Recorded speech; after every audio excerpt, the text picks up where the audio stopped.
할렐루야. 하나님 살아계십니다. 살아계신 그 하나님의 은혜와 평강과 축복이 저와 여러분들 그리고 영상으로 예배하는 모든 분들에게 함께하게 되기를 주의 이름으로 축복합니다. 내가 먼저 시리즈 8번째 시간입니다. 섬김에 대한 얘기를 오늘 좀 나누려고 합니다. 9번째는 없습니다. 오늘까지입니다. 섬김이라고 하는 것 우리가 많이 들었는데 섬김의 목표가 뭘까 하는 것을 한번 좀 생각해 봤으면 좋겠습니다. 섬김의 목표. 섬김의 목표는 구원을 이루는 겁니다. 내가 섬겼는데 다른 사람들이 날 알아주지 않았다 할지라도 구원함을 얻었다면 그 섬김은 성공한 겁니다. 내가 섬긴 것 때문에 다른 사람이 나에게 박수 쳐주지 않아도 그 일 때문에 구원함을 얻은 사람이 있고 축제가 되어졌다면 그 섬김은 성공한 거죠. 그죠? 그러나 다른 사람이 박수치고 또 존경한다고 얘기하고 귀하다고 얘기하고 그랬다 할지라도 그것이 구원하고 연결되어지지 않았다면 온전한 섬김이라고 잘 이야기하기 어렵다는 사실을 좀 기억하셔야 됩니다. 사실은 성경을 잘 보면 그리고 우리의 삶의 사건들을 잘 보면 이해하기 어려운 일들이 있죠. 이해하기 어려운 일들 때문에 고민하던 한 사람의 이야기를 좀 소개하면서 말씀을 시작하려고 합니다. 제가 머리가 나빠가지고 3글자 이름 이상은 못 외우거든요. 근데 이번 너무 길어. 레브 시무엘 벤 요세프예요. 지금부터는 요세프라는 말로 그냥 쓰겠습니다. 유대인입니다. 신앙생활 잘하는 유대인인데 그의 머릿속에 늘 퀘스천 마크가 있는 거예요. 하나님의 역사 안에서 일어나는 사건들이 이해가 되지 않는 게 너무 많은 거예요. 모순되고 갈등이 일어나고 그리고 하나님 왜 이렇게 하셨어요? 어떻게 이러실 수 있어요? 이런 것들로 가득 차 있는 거예요. 그래서 이제 그것 때문에 고민을 하다가 어느 날 엘리야를 찾아갑니다. 그리고 엘리야에게 그런 질문을 하죠. 아니, 이렇게 모순되는 일이 일어나는 게 맞습니까? 엘리야가 대답하지 않습니다. 대답하지 않은 엘리야에게 요청을 합니다. 내가 당신이 가는 길들을 따라다녀도 좋겠습니까? 그러니까 엘리야가 뭐라 그러냐면 네, 좋습니다. 그런데 당신이 나를 따라다녔을 때 더 이해할 수 없는 일이 일어날지도 모릅니다. 그럼에도 불구하고 이 요세프는 그를 쫓아가게 되었습니다. 이 요세프가 이제 두 사람이 같이 어느 집에 가게 되었는데 굉장히 가난한 집이었습니다. 가난한 집의 재산이라고는 소 한 마리밖에 없는 집입니다. 그 가난한 집과 부부는 이 두 사람을 너무 잘 대접하고 잘 재우고 아침에 출발하려고 하는데 그 집의 유일한 재산인 소가 죽었습니다. 엘리야가 능력이 있잖아요. 근데 그냥 가는 거예요. 그러니까 이 요세프가 마음에 시험이 왔어요. 왜 저러는 거야? 조금 더 있다 이제 다음 그날 저녁을 지내야 되는데 이번에는 부잣집에 가게 되어졌습니다. 그런데 저녁으로 빵 한 조각 제대로 주지 않고 좋은 방을 내준 것도 아니고 움막 같은 곳에 다 바깥이 별이 보이고 바람이 들어오는 그런 집에서 추위를 떨며 밤을 지내게 되었습니다. 그리고 아침에 일어났는데 나무가 뿌리채 뽑혀 있는 걸 보고 엘리야가 이 나무를 다시 세워주는 거예요. 그래서 이 요세프가 질문하죠. 엘리야에게. 아니 가난한 집에 가서는 소가 죽었다는데 그냥 오고, 이 부잣집에서는 쓰러진 나무를 다시 세워주는 이유가 뭡니까? 역시 엘리야가 대답하지 않습니다. 이번에는 회당에 가게 되었습니다. 이 회당은 너무 부자들이 사는 회당이라 금으로 자리를 만들어 놓았습니다. 그리고 사람들이 다 그 자리에 앉아 있었습니다. 이 엘리야가 말씀을 전해야 되는 사람인데도 불구하고 자리를 내어주지 않아서 서 있다가 이제 하루를 지내게 되어졌고, 그곳에서 마치고 그 다음날 가면서 그 회당에 있는 많은 사람, 전송하는 많은 사람들에게 뭐라고 얘기하냐면, 이 마을에는 지도자들이 많이 생겨나게 될 겁니다 하고 축복하고 가는 거예요. 다시 길을 가다가 이번에는 아주 가난한 동네에 그런 회당에 가게 되어졌습니다. 거기서 사람들이 환대를 받고 또 그리고 환영을 받고 그 속에서 말씀을 나누고 난 다음에 그 다음날 아침에는 그 회당을 향해서, 사람들을 향해서 뭐라고 얘기하냐, 여기 중에 뛰어난 지도자가 한 사람만 나올 겁니다. 그러니까 이 요세프가 속된 말로 화가 나서 뚜껑이 열렸어요. 그래서 엘리야에게 따지듯이 묻습니다.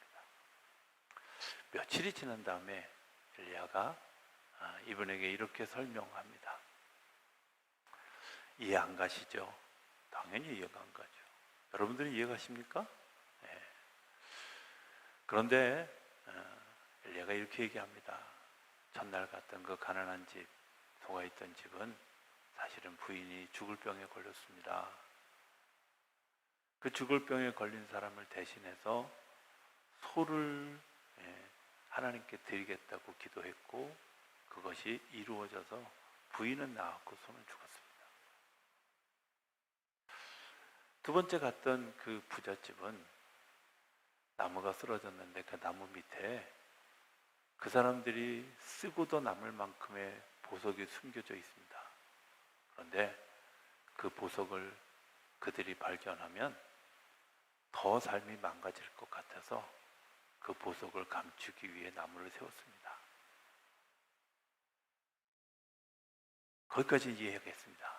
그런데 부자 동네에서는 많은 지도자들이 나오고 가난한 동네에서는 지도자 한 사람밖에 나온다는 건 무슨 말도 안 되는 소리입니까? 그랬더니 엘리야가 이렇게 대답합니다. 그렇죠. 그 부자 동네는 곧 망할 겁니다. 왜냐하면 지도자들이 너무 많아서, 마치 사공 많은 배가 산으로 올라가는 것처럼 많은 지도자로 인해서 망하게 될 겁니다. 그러나 한 사람의 지도자로서 똘똘 뭉쳐진 그 지역은 하나님의 축복 속에 성장하고 부흥하게 될 겁니다.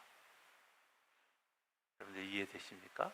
섬김은 구원을 이루기 위해서 때를 따라 역사하시는 하나님의 일들을 이루어가는 거죠.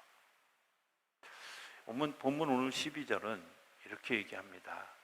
그러므로 나의 사랑하는 자들아, 너희가 나 있을 때뿐 아니라, 때때로가 아니라 내가 있을 때든지 없을 때든지 어느 때든지, 여러분들 섬김은 항상 언제나 하는 겁니다. 기분 좋을 때는 하고 기분 나쁠 때는 안 하고, 내가 부할 때는 하고 가난할 때는 안 하고, 내가 할 수 있을 때는 하고 하지 못할 때는 안 하는 게 아니라 어느 때든지 하는 겁니다. 그게 섬김이죠. 내 상황과 여건과 내 기분과 내 마음 상태와 이런 것에 따라서 되어지는 게 아니라 어느 때나. 예수님의 제자들이 밤 사경에 풍랑 가운데 있을 때, 배도 없고 밤은 어두웠고 그들이 바다 한가운데 있을 때 예수님 걸어서 그곳에 갔습니다. 뭐 하기 위해서? 백성들을 구원하기 위해서. 나를 통해서 구원받을 수 있는 상황이 되어져서 하나님이 내게 그것을 부탁하셨다면 그게 어느 때든지 상관하지 아니하고 그 자리에 가고 그곳에 서는 것, 섬김입니다. 섬김은 아무 때나 하는 겁니다. 두 번째는 섬김은 두렵고 떨림으로 하는 것, 경외함으로 하는 거죠. 나를 사랑하시는 하나님, 나보다 남을 소중한 존재로 여기는 그것을 내가 판단하는 것이 아니라 하나님의 기대의 눈빛으로 그것을 바라보고 내가 그 일들을 하는 겁니다. 그래서 내가 잘못 판단할까 봐 기도해야 되고, 하나님의 구원을 방해할까 봐 기도해야 되고, 장애물이 되어질까 봐 기도해야 하는 거죠. 섬김의 뒷배경에는 반드시 있는 게 있는데, 그게 뭐냐면 하나님이 하실 것이라는 겁니다. 내가 하는 게 아니라 하나님이 결과 그리고 열매를 맺게 하실 것이라는 겁니다. 그래서 하나님의 명령이 되게 중요해요. 하나님의 명령이. 오늘 우리가 이제 결단 찬송으로 부를 찬송, 겸손히 주를 섬길 때 괴로운 일이 많으나 구 주여 내게 힘주사 참 구원 얻게 하소서 하는 가사, 이런 거 아니겠어요? 겸손히 주를 섬기려고 보면 괴로운 일이 많습니다. 겪어보신 분들은 알죠, 그죠? 겸손하면 업신여김도 받고요, 때로는 존재에 대한 불편함도 받고요. 그래서 사람들이 강하여지려고 하고 권위 있는 자리에 서려고 하고 막 그러는데, 예수님은 한 번도 그러지 않으셨다는 거예요. 사람들이 예수님의 그런 모습을 따라서 가려고 하다 보니까 그런 일들을 겪게 되죠. 그런 일들을 겪게 되면서 굉장히 힘들어할 때 할 수 있는 기도가 뭐예요? 주님, 제가 이런 수모를 겪고 이런 어려움을 겪고 이런 마음의 갈등을 겪지만 내가 이 문 끝까지 잘 감당하게 해주십시오. 이게 섬기는 거예요. 기도가 필요한 이유가 뭐겠어요? 섬겨야 될 대상이 누구인지를 알게 하는 것뿐만 아니라 그 섬기는 것을 감당할 때 내가 지치지 않고 무너지지 않고 넘어지지 않고 갈 수 있도록 하나님이 힘 주셔야만 할 수 있는 게 섬김이거든요. 그런데 이 섬김의 열매 어떻게 되어질까? 섬김의 열매는 한번 따라해 볼까요? 주님의 기쁨이 됩니다. 그렇습니다. 섬김의 열매는요, 주님의 기쁨이 되는 거예요. 주님의 기쁨이 뭘까요? 주님은 누가복음 15장에서 잃었다가 찾아진 것이 다 내게 기쁨이라고. 그죠? 잃어버린 영혼들을 다시 찾는 게 기쁨이잖아요. 또 다른 기쁨을 한번 생각해 보면 이런 것들, 하나님이 기뻐서 우리 한 사람 한 사람을 너무 기뻐한다는 거예요. 여러분들 이런 거 아십니까? 하나님이 여러분들을 쳐다보면서 기뻐하십니다. 내가 이런 반응 나올 줄 알았어요. 하나님 여러분들 기뻐하십니다. 여러분들이 한번 몸으로 이렇게 체험한 것들, 자녀들이 자고 있을 때 우리 이신재 집사님하고 우리 김희정 성도님이 잠자고 있는 로이를 바라보면서 마음이 좋을까요? 좋을까요? 혹시 나쁜 마음을 가진 사람이 있을까 봐 제가 답을 얘기합니다. 좋죠. 자녀들 자고 있는 얼굴 보면 너무 좋아요. 시편 27편에 보면 이런 말이 있어요. 하나님이 잠을 자고 있는 동안에도 복을 주신다고. 그죠? 왜요? 이쁘잖아. 얼마나 이뻐요. 하나님 우리를 바라보면서 너 너무 이쁘다, 너무 귀하다, 너무 소중하다 이렇게 말씀해 주시는 줄로 믿습니다. 그게 우리 자신이에요. 또 하나는 하나님이 우리를 사랑하시는데 어떻게 사랑하시냐면 자랑하신다는 거예요. 그냥 상상해 보면 하나님이 천사들하고 수다를 떨으실 때 마실 가셔서 얘기할 때 누구 얘기할 것 같아요? 이럴 때 눈치 있는 사람은 내 얘기요 이러는 거예요. 아시잖아요.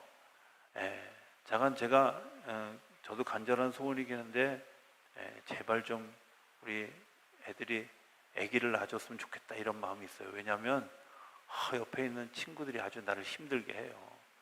근데 배경사진에 이 핸드폰의 배경사진은 전부 손주야. 그죠? 그리고 무슨 기회가 되고 때만 되면 손주 자랑을 하려고 그래. 동영상 몇 개씩은 다 있어. 그잖아요. 근데 하나님이 나의 동영상을 가지고 당신의 핸드폰에 내 배경사진에 내 얼굴을 놓고 천사들에게 내 이야기를 하면서 자랑한다고 생각해 보세요. 실감이 안 가셔요? 제가 그 정도 어리지 않거든요. 이렇게 생각하는 거예요. 네. 하나님이 내 얘기 하신다. 야, 내가 일부 예배 때는 사람이 없어서 제가 한 사람 한 사람 집어서 얘기했지만 여긴 다 한 사람만 집었다가 난리가 날 것 같으니까 그냥 야, 내가 성령의 개 보니까 야, 괜찮아. 입에 침이 마르도록 천사들에게 칭찬할 수 있다면 하나님 기뻐하실까요? 그렇죠. 기쁘시죠. 하나님 우리를 기뻐하시는데 우리 이야기를 많이 하시기로 합니다. 이야기거리가 되는, 하나님의 자랑거리가 되어지는 그런 일들을 위해서 내가 섬기는 거죠. 하나님의 자랑, 저는 저 여러분들이 하나님의 자랑거리가 되는 분들이 되기를 바랍니다. 근심거리가 되지 않게 되기를 바랍니다. 네, 기도의 제목이 되지 않게 되기를 바랍니다. 하나님의 자랑거리. 하나님이 잘해서 자랑하실까요? 아니잖아요. 그냥 존재 자체만으로도 자랑하는 거예요. 손주가 뭘 잘해서 자랑하는 게 아니잖아요. 심지어 넘어져서 무릎 까졌는데도 자랑하더라고. 애가 씩씩해서 잘 걷다가 어떻게 해서 삐끗하게 넘어졌다고. 하나님 그런 분이에요. 우리를 자랑하는 거죠. 그 자랑하는 하나님이 우리 가장 싫어하는 것이 하나 있는데 그게 뭐냐면 오늘 14절에 나오는 모든 일을 원망과 시비가 없이 하라 하는 거예요. 시비와 원망은 하나님의 나라의 산물이 아닙니다. 하나님의 나라의 산물이 아닌 것을 우리가 시비와 원망으로 하는 경우가 되게 많아요. 제가 이유가어찌됐든 내적 치유 이런 거 공부하다 보니까 가끔은 저한테 와서 가정 이야기를 하고 이제 가정에 대한 얘기를 좀 하는 분들이 종종 있어요. 그분들이 와서 몇 마디 하는 거 딱 들으면 저분들이 이혼에 가까운 사람들인지 아니면 조론에 가까운 사람들인지 금방 알 수 있어요. 아주 공식 같은 법칙이 하나 있어요. 그게 뭐냐면 이런 거예요. 인격에 대한 어떤 인신공격, 비난, 여기서부터 시작해요. 그리고 이어지면 경멸, 반대쪽에서는 방어, 그리고 문닫음. 예를 하나 들어볼까요? 어떤 사람이 회사에 갔다가 돌아와서 밥을 먹는데 그때가 하필이면 스포츠 중계할 시간이야. 그래서 핸드폰을 꺼내놓고 프로야구를 열심히 보고 있는 거예요. 밥 먹으면서. 그러니까 부인이 자기가 차려준 밥인데 그래도 하루 동안 남편만 기다리고 있었는데 자기 얼굴은 안 쳐다보고 이것만 쳐다보니까 어떨 것 같아요? 마음이 좋으세요? 안 좋잖아요. 그러니까 적당한 이제 거리를 만드는 거죠. 이렇게 얘기하는 겁니다. 애들한테는 밥 먹으면서 딴짓하지 말라 그래놓고 당신은 뭐 하는 거야? 이렇게 비난을 했어요. 그러니까 남편이 야구에 취해서 못 들었는지 아니면 들었는데 별 쓸데없다고 생각하고 안 들었는지 모르지만 대답하지 않았어요. 그러니까 여자의 말이 계속 이어지는 거예요. 당신처럼 앞뒤가 다르고 겉과 속이 다르고 이중인격자고 막 이렇게 공격을 해대기 시작하는 거예요. 지금 몇 분이 근심 어린 표정, 집에서 이런 패턴이 계속 되어지겠다면 여러분들이 굉장히 이혼에 가까워지는 사람들입니다. 자, 드디어 남편이 반응을 하기 시작하는 거예요. 뭐라고 얘기해요? 야, 내가 하루 종일 돈 벌고 애쓰고 집에 들어와서 모처럼 쉬는 시간에 내가 좋아하는 야구를 내가 야구장 가서 보는 것도 아니고 집에서 텔레비전도 아니고 내가 이 작은 모니터 화면으로 보는데 그게 그렇게 싫으냐고 이렇게 방어를 했어요. 그럴듯하잖아요.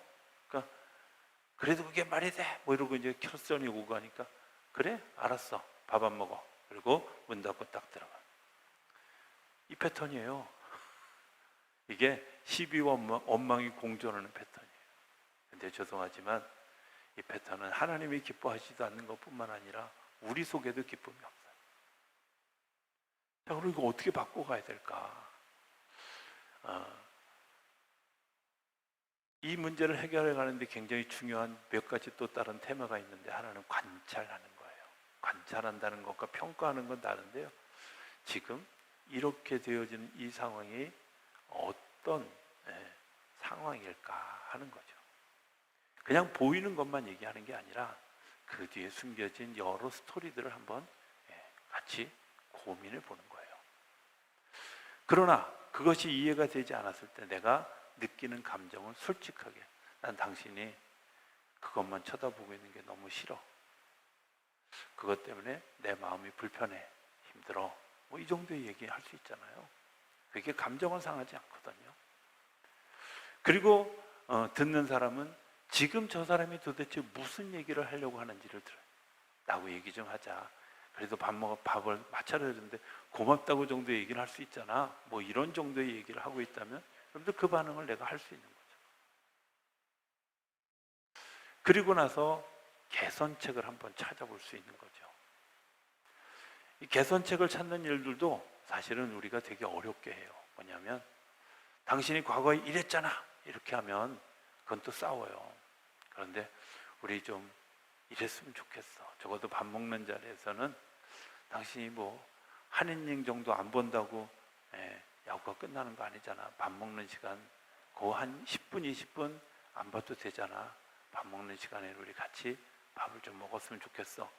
뭐 이런 미래적 충고를 하는 것을 통해서 시비와 원망이 아니라 화해를 만들어갈 수 있는 일들이 일어나죠. 이런 말, 이런 행동, 이런 생각이 바로 섬김이라는 거예요. 평화를 만드는 거죠. 시비와 원망을 만드는 게 아니라 화합을 만들고 하나됨을 만드는 일들입니다. 이게 섬김이에요. 주님께서 이 세상에 오셔서 하신 일들이 뭘까? 구원을 이루기 위해서 당신의 언어, 당신의 행동, 당신의 삶, 생각, 이런 것들이 사람을 살리기 위해 겸손히 인자한 말을 가지고, 그리고 자기의 삶의 행동으로 우리에게 보여주셨는데, 그걸 우리가 섬김이라고 얘기하는 거죠. 섬김은 사람을 살리고 구원하는 것뿐만 아니라 사람이 사는 세상을 축제로 만드는 그런 놀라운 능력이 있는 씨앗인 줄로 믿습니다. 예수님이 우리에게 행하셨던 마지막 섬김은 성찬을 베푸는 거였어요. 이런 거 아세요? 저는 뭐 꽃을 별로 좋아하지 않지만 저희 아내가 가끔 신방 가면 이렇게 꽃이 예쁘게 피었으면 저 꽃대 하나를 좀 띄워주세요. 지금 우리 집에서 잘 키울게요. 그래가지고 꽃대를 얻어와서 이렇게 보면 그 집에 피었던 꽃이 우리 집에도 피더라고요. 그 되게 신기하기도 하고. 그런데 이런 거 아니겠어요? 주님의 몸을, 살을 떼어준다는 것, 그냥 떼어주는 데서 끝나는 것이 아니라 그분의 섬김의 삶이 내 삶에도 이루어지는 거죠. 그분의 그 살았던 삶의 내용들이 오늘 내 삶에도 꽃피우게 됩니다. 이 일을 위해서 주님이 우리에게 살을 내어주시는 거예요. 그것을 떡으로며 우리에게 피를 나누어 주시는 건 뭘까? 나는 내 생명만큼 너의 생명도 소중하다. 내가 생각하는 생각만큼 너의 생각도 존중한다. 그런데 주님의 생각이, 주님의 생명이 내 안에 들어오면 영원히 죽을 인생이지만, 영원히 벌받을 인생이지만, 주님께서 나 안에 들어오셨을 때 주님이 꽃 피웠던 꽃들을 피우게 하신다는 거죠. 저는 오늘 여러분들을 다시 한번 성찬의 자리로 초대하기를 원하는데, 오늘 그런 일들이 일어나게 되길 기대합니다. 여러분들이 그 빵을 대할 때 여러분들이 이제 오늘 손으로 집어서 여러분들이 찍어서 드실 건데요, 손으로 집을 때 주님, 제가 꽃대를, 마치 예쁜 꽃대를, 예수님이라고 하는 꽃대를 우리 내 몸 안에 심기를 원합니다. 주님의 생명을 찍어서 제가 그것을 취할 때 주님 생명의 능력이 되어주셔서 내 안에서 예수 닮은 꽃, 예수 닮은 그런 그 아름다운 열매들이 맺혀지게 해주십시오. 이런 고백이 우리 안에 세워지는 시간, 그런 열매들이 맺혀지는 시간이 되어줄 수 있게 되기를 기대합니다.